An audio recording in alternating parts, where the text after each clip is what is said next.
Stay in the game. Life is hard and shortcuts are tempting. But what if real transformation doesn't come from skipping the struggle, but walking through it with Jesus?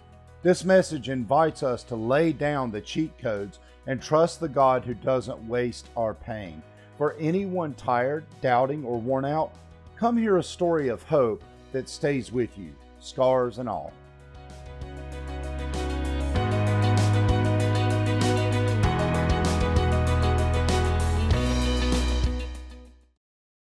I used to play a game called Civilization. It's a slow strategy game for the computer. You start with almost nothing, a few settlers, a little land, kind of like cavemen. But bit by bit, you build a culture, you discover fire, you learn to write, you build cities, navigate wars, try to hold your people together. It's turn by turn, slow and hard. Then one day, I discovered the cheat codes. Suddenly, I could skip ahead, instant research, unlimited gold, launch into the future while everyone else was still figuring out bronze tools. And I won, fast. There was a lot I could have learned about cultural evolution and how hard and painstaking it is and all the building blocks, but I was playing for stress relief, and I wasn't growing. I wasn't thinking. I wasn't even playing anymore, because I had skipped the story. I was just enjoying the easiness. Let's be honest. Life is actually hard, sometimes unbearably so. Many of us carry a lot of pain that's deep and invisible. Some live with anxiety that will not leave. Some battle depression. Some battle sensory overload or endless exhaustion. Some feel out of place, misunderstood, or worn out by trying to function in a world not built for them. So when we find a shortcut, we tend to take it. When we're offered a promise of escape, we lean in. This is a really human thing to do, and we want to feel safe. We want to belong. We want things to be new, fresh, and better. But the Christian story tells us something surprising. Transformation doesn't come by skipping the hard parts. It comes actually through them. That doesn't mean that pain is good. It doesn't mean that God sent pain. But it does mean God meets us in it and doesn't leave us there. Martin Luther once spoke about two ways people try to know God: the theology of glory and the theology of the cross. Theology of glory says, if you're blessed, you'll be strong. If God's with you, you'll always succeed. Pain is a detour. Weakness is failure. Suffering is punishment. It's a cheat code theology, the skip to the end of story. It looks spiritual, but it's not rooted in the real Jesus, because the real Jesus did not skip the hard parts. At the end of his life, Jesus was in a garden, sweating like he was bleeding, crying out to God, deeply afraid. He said, "Father, if there is any way, take this cup from me."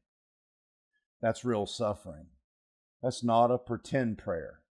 Then he said, "Yet not my will, but yours be done." Jesus knew the cross was coming. He knew pain was on the way. And here's the wild part. He could have skipped it. He told his disciples, "Don't you think I could call down 12 legions of angels?" He could have ended the story right there, but Jesus didn't. Why is that?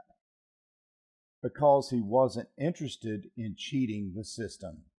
He was interested in transforming the world, starting with the brokenness we tend to hide, the wounds we carry, the places we feel ashamed of or unseen. Now let's talk about Judas Iscariot. He wasn't just greedy. He was disillusioned. He wanted a Messiah of glory, one who would win fast, overthrow Rome, show power.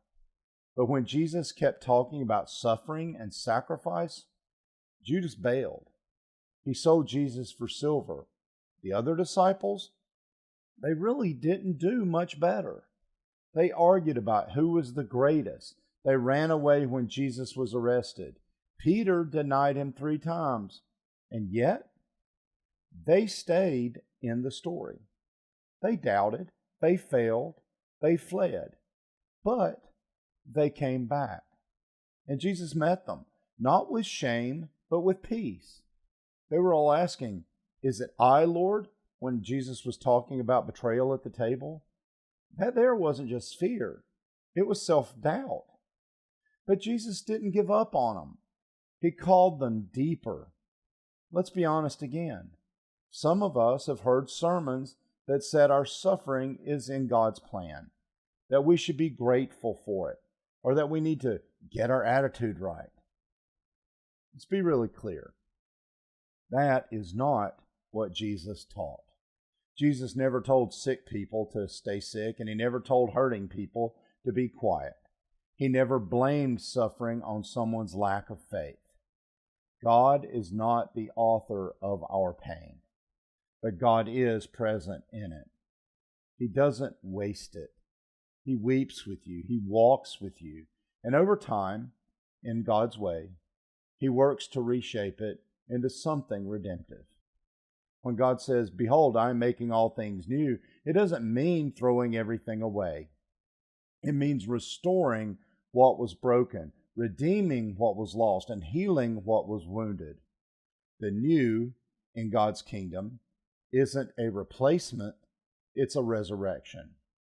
Jesus still bore all of his scars after the resurrection. They weren't erased. They were redeemed. That's how God works. He doesn't waste our pain. He weaves it into something that still remembers, still matters, but now brings life. Let me offer 5 simple truths. Jesus is with you in your exact pain, not someone else's. Your worth isn't based on strength. You are loved in weakness. You don't have to pretend. Honesty is holy. You are not alone. God sees and stays. This isn't the end. The cross is real, but so is resurrection. Life's purpose? It's not to win, not to impress, not to dominate other people, not to escape. The purpose of life is to know God, to be loved by Christ, and to become someone who reflects that love into the world, especially to the dark places. We don't always get to choose what happens to us, but we get to choose who we trust with our story. And Jesus is trustworthy. So we too should seek to walk with others and be that trustworthy. So let's go back to the civilization for a moment. The cheat code felt pretty good for a while. Having fun and not having to think while doing something restful can help us out with stress. But that's no way to live life. It wasn't real. It was hollow. Real growth, real beauty comes from staying in the game, from learning, from setbacks, from slow discovery. Turning off the codes and playing led to a deeper enjoyment for me, actually, and I learned some things about how civilizations evolve. It wasn't easy, and I made a lot of mistakes, but it meant something. You don't have to love your suffering. You don't have to like it. No one's asking you to. But you don't have to fake your strength either. But stay in the story. Jesus is with you, and he calls others to you. And that's not because you're perfect, but because he loves you. Maybe today you feel like skipping ahead. Maybe you're tired. Maybe your questions are a lot louder than your hope. If that's you, hear this. You are not broken. You are not behind. You are not disqualified. You're right on time in God's story. So lay down the cheat code. Stay in the game. Trust the Christ who didn't skip the suffering but walked through it to bring you home. Because in him, even our pain is not the end. It's the place where something new begins. Amen.